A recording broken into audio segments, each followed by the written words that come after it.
నువ్వు చచ్చి మమ్మల్ని చంపుతున్నావు కదా తల్లి. చాలా చాలా డైలాగులు. ఇప్పుడు ఏం చేద్దాం? మూట కట్టి పడేద్దామని నువ్వే చెప్పావు కదా.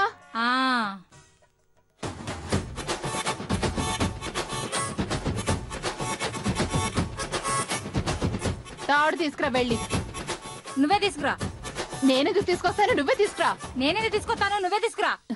తీసుకొస్తావా తీసుకురావా? తీసుకొస్తానులే. వెళ్ళు.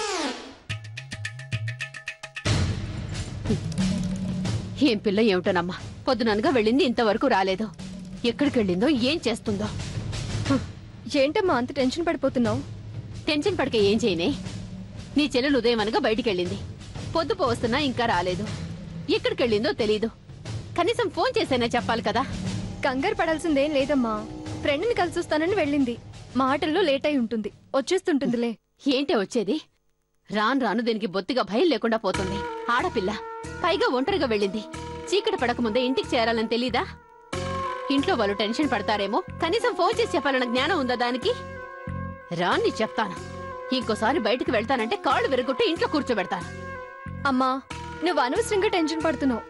నేను చెప్తున్నాను కదా, ఏదో ముఖ్యమైన పని మీద ఆగుంటుంది. నాకు తెలిసి ఇంకా సేపట్లో వచ్చేస్తుంది. అయినా మన స్నేహ ఏమైనా పిరికమ్మాయి అనుకున్నావా? తన గురించి భయపడ్డానికి మనందరికంటే ధైర్యవంతురాలు. ఎలాంటి ప్రాబ్లం వచ్చినా తప్పించుకురాగల సమర్థురాలు.